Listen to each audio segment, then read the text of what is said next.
इस वक्त की बड़ी खबर आपको बता रहे हैं। यूपी में सियासत लगातार गर्माती हुई नजर आ रही है। अखिलेश यादव लखनऊ अभिमुक्तेश्वरानंद से मुलाकात करने पहुंचे। ये मुलाकात हुई और उसके बाद अखिलेश यादव ने बड़े बयान दिए हैं। उन्होंने कहा है कि शंकराचार्य के आशीर्वाद के बाद अब हम नकली संतों का पर्दाफाश करेंगे। और एक तरफ अब सीएम योगी आदित्यनाथ भी अयोध्या दौरे पर है। वो राम मंदिर गए, उन्होंने पूजा अर्चना की। ऐसे में यूपी में जो सियासत गरमा रही है, इस पे और जानकारी के लिए मेरे साथ मौजूद है मेरे सहयोगी नवेंदु सर। मुलाकात के बाद अखिलेश यादव ने कुछ बड़े बयान दिए। पहले वो बयान हम अपने दर्शकों को सुना देते हैं। भारत अपने अतिथि को भगवान मानता है और कई स्टेट, भारत, हिंदुस्तान अपना प्रचार यही करता है कि अतिथि देवो भव। सोचिए, वो आपका अतिथि था, आपके बुलाने पे आया था और उसके साथ ये व्यवहार हुआ हो। ये अलग बात है कि अमेरिका में करोड़ों लोग भारतीय रह रहे हैं, कारोबार कर रहे हैं, हर जगह पर है, और खाड़ी इधर भी हमारे बहुत सारे बड़े लाखों करोड़ों लोग रह रहे हैं। तो भारत सरकार को कोई न कोई ये जिम्मेदारी निभानी थी कि ये टले जाने न जाए लोगों की, युद्ध की परिस्थितियां ना बने। कम से कम भारत का ये रोल हो सकता था अगर भारत विश्व गुरु का सपना देख रहा है तो। और अगर भारत के हमारे आपकी पहचान जो है कि धरती हमारे सब एक परिवार है, वासुदेव कुटुंबकम, ये नारा कौन देता है दुनिया के दूसरे हिस्सों में जाकर के? हम तो नहीं जा पाए इधर बहुत दिनों से। सर्कल फारूक अब्दुल्ला प्रतिक्रिया दुख है कि इस तरह के अटैक नहीं होना चाहिए। सुरक्षा का इंतजाम पर्याप्त होना चाहिए और वो बड़े नेता हैं, देश के बड़े नेता हैं, और जम्मू कश्मीर जैसी सेंसिटिव जगह पर उन्हें राजनीति और लोगों के बीच में जाना पड़ता है। उनकी सुरक्षा अधिक से अधिक हो और जितनी सुरक्षा दे सकती है भारत सरकार, उतनी सुरक्षा उनको मिलनी चाहिए। सर, उन्होंने अपने बयान में एक बहुत बड़ी बात कही कि शंकराचार्य के आशीर्वाद के बाद से हम नकली संतों का पर्दाफाश करेंगे। सर, ये नकली संत वो किसे कहना चाह रहे हैं? देखिए, अखिलेश यादव शंकराचार्य अभिमुक्तेश्वरानंद से मिलकर आए हैं और इतने ज्यादा खुश हैं कि लग रहा है कि उन्होंने जीवन में सबसे बड़ी सफलता हासिल कर ली है। बड़े बड़े बयान दे रहे हैं। हालांकि ये जो मुलाकात है, इसकी संभावना पहले से जताई जा रही थी, क्योंकि दोनों के बीच जिस तरीके से नजदीकियां बढ़ती जा रही थी तो मुलाकात होना तो स्वाभाविक था। और अखिलेश यादव और अभिमुक्तेश्वरानंद का जो ये रिश्ता है, ये यूपी की सियासत में अब गर्मा गया है और बहुत सारे सवाल उठ रहे हैं। बहुत सारे सवालों पर जवाब भी दिया जा रहा है। लेकिन असली सवाल यही है कि जिन अखिलेश यादव ने कभी अभिमुक्तेश्वरानंद पर लाठी बरसाए थे, आज वो अभिमुक्तेश्वरानंद के दर पर क्यों बैठे हैं? क्यों बार बार मुलाकात कर रहे हैं, उनके समर्थन में बयानबाजी कर रहे हैं? तो इसका सीधा सा मतलब है कि अखिलेश यादव शंकराचार्य अभिमुक्तेश्वरानंद को बार बार कहकर ब्राह्मण समुदाय को साधने की कोशिश कर रहे हैं। उनको लग रहा है कि बीजेपी के नैरेटिव को अगर तोड़ना है तो एक जाति विशेष में यह मैसेज दिया जाए कि बीजेपी सरकार आपका अपमान कर रही है, योगी आदित्यनाथ आपका अपमान कर रहे हैं। हम एकमात्र ऐसी पार्टी हैं, एकमात्र ऐसे दल हैं जो आप लोगों का सम्मान करते हैं। आप देखिए कि शंकराचार्य अभिमुक्तेश्वरानंद को ये बार बार शंकराचार्य कह रहे हैं, जबकि दूसरी तरफ उनकी यात्रा अलग से निकल रही है, उनके तरफ से जमकर बयानबाजी हो रही है और ऐसा टकराव देखने को मिल रहा है कि लग रहा है कि अभिमुक्तेश्वरानंद ने खुलेआम मोर्चा ही खोल रखा है। अगर अखिलेश यादव को मुलाकात ही करनी है, आशीर्वाद ही लेनी है, तो 3 और भी शंकराचार्य हैं, उनसे भी मुलाकात करनी चाहिए। इनको द्वारिका पीठ के शंकराचार्य से मुलाकात करनी चाहिए, पुरी पीठ के शंकराचार्य से मुलाकात करनी चाहिए, श्रृंगेरी पीठ के शंकराचार्य के पास जाना चाहिए। लेकिन ना ये किसी को लेकर बयान देते हैं, ना किसी से मुलाकात करते हैं, ना ही किसी का आशीर्वाद लेते हैं। ये सिर्फ और सिर्फ अभिमुक्तेश्वरानंद के पास लगातार जा रहे हैं, अपने दूतों को भेज रहे हैं और लगातार उनके साथ पॉलिटिकल कनेक्शन बनाने की कोशिश कर रहे हैं। जिसके बाद ये सवाल उठ रहा है कि अखिलेश यादव को अब डर लगने लगा है कि उत्तर प्रदेश की सियासत में अगर इस बार किसी तरह से अपना प्रदर्शन बेहतर करना है तो शायद लोगों को गुमराह करना पड़ेगा और खासकर ब्राह्मण जाति को गुमराह करना पड़ेगा, हिंदुओं को गुमराह करना पड़ेगा जो अभिमुक्तेश्वरानंद को शंकराचार्य मानते हैं या फिर जो हिंदू परंपरा में बहुत विश्वास रखते हैं, ताकि उनमें एक मैसेज दिया जाए कि योगी सरकार आपके साधु संतों का अपमान कर रही है। लेकिन जहां तक ये असली और नकली संतों का सवाल है, वो देश की जनता तय करेगी। वो अखिलेश यादव तय करने वाले कोई नहीं होते हैं, क्योंकि आज तक अखिलेश यादव राम मंदिर ही नहीं गए। अखिलेश यादव को कोई कभी पूजा करते देखता ही नहीं है। योगी आदित्यनाथ कहते हैं कि ये 12 बजे सोकर ही उठते हैं। तो ऐसे में अखिलेश यादव अगर बार बार ऐसे बयान देते हैं तो ये हास्यास्पद हैं, और इसीलिए अखिलेश यादव को लेकर सवाल उठाए जाते हैं कि अखिलेश यादव के दिल में अचानक से अविमुक्तेश्वरानंद के लिए इतना प्यार कैसे उमड़ पड़ा।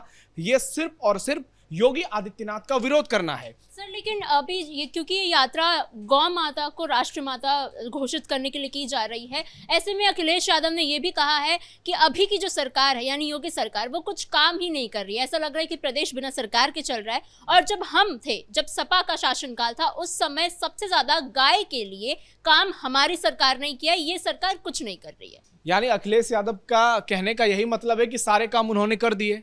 उत्तर प्रदेश में सारे एक्सप्रेसवे बनवा दिए, सारे लोगों के घर में बिजली पानी पहुंच गई, सबका पक्का मकान बन गया, सड़कों की व्यवस्था दुरुस्त हो गई, सारे मेडिकल इंजीनियरिंग कॉलेज सब कुछ उनके शासन में हो गया था। योगी आदित्यनाथ 10 साल से बैठ के दिन काट रहे हैं, और उसके बावजूद वो 4 बार लगातार चुनाव जीते हैं। चाहे 2017 का चुनाव हो, 22 का चुनाव हो, लोकसभा का चुनाव हो, उपचुनाव हो, तमाम चुनाव योगी आदित्यनाथ जीत रहे हैं। और विधानसभा चुनाव में तो पहली बार ऐसा हुआ कि यूपी में कोई सरकार पूर्ण बहुमत की रिपीट हुई है। तो अखिलेश यादव का काम है सिर्फ बयान देना, और लोग भी अब इस बात को समझ चुके हैं कि उनके पास कुछ बचा नहीं है, इसलिए डायरेक्ट योगी आदित्यनाथ पर हमला करो। ये तो यूपी की जनता को मालूम है किसके शासन में कितना काम हुआ। सपा के समय यूपी का ग्रोथ रेट क्या था, आज यूपी का ग्रोथ रेट क्या है, कितने लोगों को तब नौकरी मिली थी, आज कितने लोगों को नौकरी और रोजगार मिल रही है, कितने लोगों का पलायन सपा के समय में हुआ था और आज कितने लोग यूपी छोड़कर जा रहे हैं। इन सब बातों पर अखिलेश यादव को जवाब देना चाहिए। उनके दौर में किस तरीके से हिंदुओं पर अत्याचार हो रहा था, यह भी अखिलेश यादव को बताना चाहिए। अयोध्या में उन्होंने राम मंदिर बनवा दिया, यह भी बताना चाहिए लोगों को कि मेरे ही सरकार में अयोध्या में राम मंदिर बनाई गई, मेरी ही सरकार में अयोध्या में काशी विश्वनाथ कॉरिडोर बनाया गया। सब कुछ अगर अखिलेश यादव ने ही कर दिया तो फिर योगी आदित्यनाथ क्या कर रहे हैं यहाँ पर।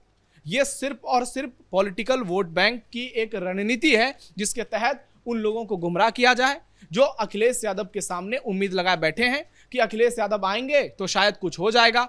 लेकिन आप देखिए, आज उत्तर प्रदेश का डंका सिर्फ देश में ही नहीं पूरी दुनिया में बज रहा है। जापान हो, सिंगापुर हो, जहां भी योगी आदित्यनाथ जा रहे हैं वहां से यूपी के लिए करोड़ों की सौगात लेकर आ रहे हैं। और आज उत्तर प्रदेश जिस तरीके से देश के जीडीपी में, देश की अर्थव्यवस्था में एक बड़ा कंट्रीब्यूशन दे रहा है, वो बताता है कि योगी आदित्यनाथ के शासन में कितना बदलाव हुआ है, कैसे आज यूपी तेज गति से आगे बढ़ रहा है। लेकिन अखिलेश यादव को अपनी राजनीति करनी है, सियासी रोटी सेकनी है, इसलिए कुछ से कुछ बयानबाजी करते रहें। लेकिन अभी 2027 के चुनाव अब बहुत नजदीक आ गए हैं। ऐसे में उनके लिए एक बड़ी चुनौती हो गई है कि आप चाहे योगी आदित्यनाथ का कितना भी विरोध कर लें, लेकिन जब वोटिंग का समय आएगा तो फिर योगी आदित्यनाथ वर्सेस अखिलेश यादव में चुनाव होगा, तब यूपी की जनता फिर से योगी के नाम पर मुहर लगाएगी। सर एक तरफ मुख्यमंत्री योगी आदित्यनाथ भी अयोध्या के दौरे पर है, वो राम मंदिर भी पहुंचे हैं। देखिए, ये तो बहुत बड़ी बात है कि योगी आदित्यनाथ राम मंदिर गए हैं, और वो पहली बार नहीं गए, वो अक्सर अयोध्या का दौरा करते हैं, राम मंदिर का दौरा करते हैं, और ये हिंदुओं के लिए गर्व की बात है। अखिलेश यादव से लोग उम्मीद कर रहे हैं कि वो भी राम मंदिर का दौरा करेंगे, लेकिन अखिलेश यादव राम मंदिर नहीं जा रहे हैं। उनको इस बात पर जवाब देना चाहिए। वो अपना एक अलग मंदिर बनवा रहे हैं, लोग उसका सम्मान कर रहे हैं, लेकिन लोगों को लग रहा है कि एक बार आप राम मंदिर भी चले जाइए, इससे क्या ही नुकसान हो जाएगा। उनको डर लग रहा है कि मुसलमान नाराज हो जाएंगे। जबकि आप योगी आदित्यनाथ की राजनीति देखिए, वो खुलेआम राम मंदिर जाते हैं, हर बार राम मंदिर जाते हैं। सिर्फ राम मंदिर जाते ही नहीं है, अयोध्या का पूरा कायाकल्प योगी आदित्यनाथ की सरकार में हुआ है। केंद्र का भी सहयोग मिला, उसके बावजूद योगी आदित्यनाथ राम मंदिर जाने से नहीं हिचकते, चाहे अखिलेश यादव कुछ भी बयानबाजी करें। मुसलमानों को भी विकास से जोड़ा जा रहा है, मुसलमानों की भी उतनी ही मदद की जा रही है यूपी में जितनी हिंदुओं की जा रही है। लेकिन योगी आदित्यनाथ अक्सर कहते हैं कि अपनी परंपराओं पर, अपने धर्म पर, सनातन पर उन्हें गर्व है, लेकिन अखिलेश यादव की जुबान से कभी आपने ऐसी बातें सुनी है?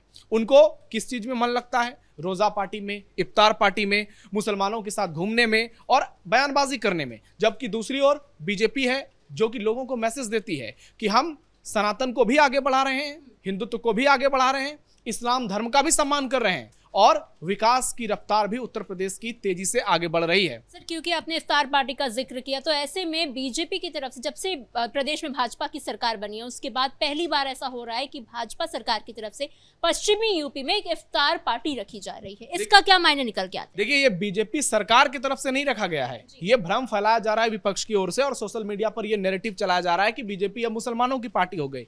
जबकि सच्चाई ये है कि ये मेरठ जो एक जनपद है उत्तर प्रदेश का, उसके अल्पसंख्यक प्रकोष्ठ की ओर से ये इफ्तार पार्टी का आयोजन किया गया है। और इसमें बीजेपी के कुछ नेता जरूर शामिल होंगे, लेकिन ये बीजेपी सरकार की ओर से आयोजित नहीं की जा रही है, क्योंकि नरेंद्र मोदी जब से पीएम बने हैं उसके बाद बीजेपी में इफ्तार पार्टी कहां देखने को मिलते हैं। अगर कहीं इफ्तार पार्टी का आयोजन हो रहा है तो ये तो अच्छी बात है कि बीजेपी पर तो सिर्फ तुष्टीकरण के आरोप लगाते हैं विपक्ष की, सिर्फ हिंदुओं की राजनीति करती है। बीजेपी के कुछ प्रकोष्ठ, चाहे वो अल्पसंख्यक प्रकोष्ठ हो, वो अगर इफ्तार पार्टी का आयोजन करते हैं तो ये उन लोगों के लिए झटका है जो कि सिर्फ और सिर्फ इफ्तार का ही आयोजन करते हैं। आप देखिए दूसरी पार्टी, चाहे अखिलेश की पार्टी हो, सपा, कांग्रेस हो, राहुल गांधी की पार्टी, ये लोग सिर्फ और सिर्फ इफ्तार ही करते हैं। क्या इन लोगों को कभी आपने देखा है कि रामनवमी की ये लोग शोभा यात्रा निकालते हैं? क्या होली पार्टी करते हुए आपने कभी देखा है? क्या दिवाली को लेकर कभी जश्न मनाते हुए देखा है? ये लोग सिर्फ और सिर्फ रोजा, इफ्तार, ईद, इन्हीं चीजों में सिमट कर रह जाते हैं। जबकि दूसरी ओर बीजेपी है जो कि तमाम बड़े बड़े त्योहारों को मनाती है, होली हो, दीपावली हो, और उसके बाद अगर ईद के मौके पर, रोजे के मौके पर इफ्तार पार्टी का आयोजन किया जा रहा है अल्पसंख्यक प्रकोष्ठ की ओर से, तो ये समाजवादी पार्टी के लिए झटका है कि सेकुलरिज्म का सिर्फ ढोल पीटने से नहीं होगा, बड़ी बड़ी बातें करने से नहीं होगी। असली सेकुलरिज्म कौन कर रहा है, किसकी राजनीति में वो नजर आ रहा है, जहां हर किसी को बराबर की भागीदारी मिल रही है, उसका तो फैसला अब जनता करेगी। अखिलेश यादव सिर्फ लोगों को गुमराह कर रहे हैं, और गुमराह करने की राजनीति उनकी आज की नहीं है, पुरानी राजनीति है, और इसी के चक्कर में वो लगातार यूपी में चुनाव हार रहे हैं। अगर अपनी रणनीति में बदलाव नहीं करेंगे तो आने वाले समय में अखिलेश यादव को बहुत सारी चुनौतियों का सामना करना पड़ेगा, और सिर्फ वो मुस्लिम पार्टी और मुस्लिम नेताओं के, मुस्लिम वोटरों के नेता बनकर रह जाएंगे। और उत्तर प्रदेश का जो 2027 का विधानसभा चुनाव है वो एक बार फिर से योगी आदित्यनाथ के पाले में जा सकता है, जहां समाजवादी पार्टी को बड़ा नुकसान उठाना पड़ सकता है। चाहे मामला अभी मुक्तेश्वरानंद का हो, असली नकली संत का हो, हर मामले पर अखिलेश यादव जबरदस्त तरीके से हारते हुए नजर आ रहे हैं, क्योंकि जनता के सामने नैरेटिव और मैसेज साफ साफ जा रहा है कि कौन राजनीति कर रहा है, कौन लोगों के साथ काम कर रहा है, कौन उत्तर प्रदेश को आगे बढ़ाने की बात करता है, और किसके शासन में उत्तर प्रदेश की व्यवस्था पहले से बेहतर हुई है। जी सर, इन तमाम जानकारियों के लिए धन्यवाद। कुल मिलाकर जिस तरीके से अखिलेश यादव अपनी तुष्टीकरण की राजनीति करने के लिए अभी मुक्तेश्वरानंद से मिलने पहुंचे, और उसके बाद जो उन्होंने बड़े बड़े बयान दिए, उन्होंने नकली संत का जिक्र किया, उन्होंने ये भी कहा कि सरकार कोई काम नहीं कर रही है और सपा शासनकाल अभी के योगी सरकार से ज्यादा बेहतर थी। ऐसे में ये देखना रहेगा कि आगे आने वाले समय में यूपी के सियासत में क्या नया मोड़ आता है। फिलहाल इस ब्रेकिंग में इतना ही। कैमरा पर्सन अशोक भारद्वाज के साथ मैं समीक्षा तिवारी, कैपिटल टीवी उत्तर प्रदेश।